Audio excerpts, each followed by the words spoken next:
कांग्रेस और सपा के इस मंसूबों को पूरा नहीं होने देना है। कांग्रेस एक और कार्य करती है, एक और बात कहती है कि अल्पसंख्यकों के व्यक्तिगत कानून लागू करेंगे। आप मुझे बताओ, 3 तलाक की कुप्रथा को रोक लगाई गई, क्या आप 3 तलाक की कुप्रथा को फिर से लागू करेंगे? क्या ऐसे लोगों को समर्थन करेंगे? क्या बहनों और भाइयों, हमें इन लोगों के मंसूबों को देखना होगा।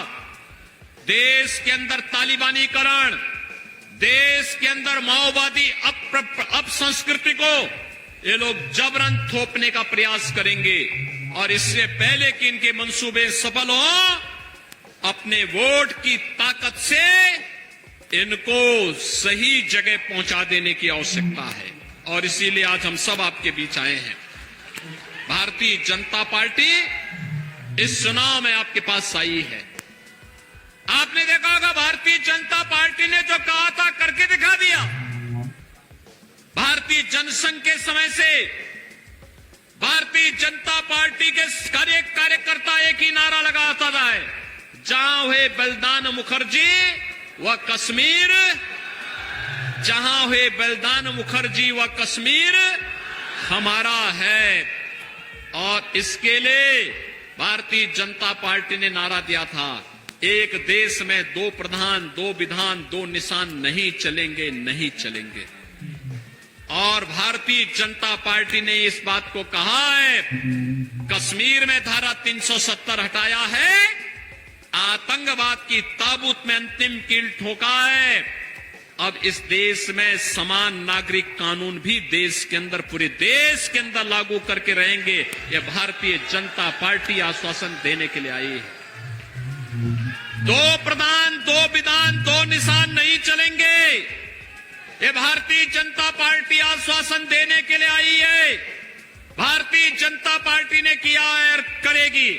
और भारतीय जनता पार्टी ने यह भी कहा था, रामलला हम आएंगे मंदिर, और बन गया ना। कोई संदेह है क्या? ये कांग्रेस के लोग क्या कहते थे राम तो हुए ही नहीं, कृष्ण हुए ही नहीं, ये तो डिस्कवरी ऑफ इंडिया वाले हैं। यानी इनको ये लगता है कि इससे पहले भारत था ही नहीं। अरे भारत एक सनातन राष्ट्र है, दुनिया के अंदर सबको राह दिखाने वाला राष्ट्र है, और भारत विश्व मानवता के कल्याण का मार्ग प्रशस्त करने वाला भारत है। राम और कृष्ण के अस्तित्व पर प्रश्न खड़ा करने वालों के अस्तित्व पर ये चुनाव आपको एक अवसर देता है, उनके अस्तित्व पर ही प्रश्न खड़ा कर दीजिए। जिन लोगों ने कहा राम हुए ही नहीं, आप तो रामलला विराजमान हो गए। हमारे रामलला ने 500 वर्षों के बाद इस बार होली भी खेली है, और 500 वर्षों के बाद रामलला ने अपना जन्मोत्सव भी अयोध्या धाम में मनाया है ना। आपको अच्छा लगा है ना? और बहनों और भाइयों, अब हम लोग भी काशी और अयोध्या के बाद मथुरा की तरफ ही बढ़ चले हैं, इधर ही बढ़ चले हैं। आप सोचो, मैं पूछना चाहता हूं, क्या समाजवादी पार्टी कह पाएगी कि ब्रजभूमि का ही विकास होना चाहिए? उन्होंने तो कुछ किया ही नहीं, करना भी नहीं चाहते। वह तो आप सोचो, यादवों में भी देना था तो किसी और को नहीं दिया, एक ही परिवार के सब लोगों को दिया टिकट, किसी और को दिया ही नहीं। अरे और भी तो योग्य लोग थे, उनको भी दिए होते, उनको भी आगे बढ़ाए होते। बहनों और भाइयों, ये लोग परिवारवादी लोग हैं, अपने परिवार के बाहर नहीं सोच सकते, अपने परिवार के बाहर नहीं सोच सकते।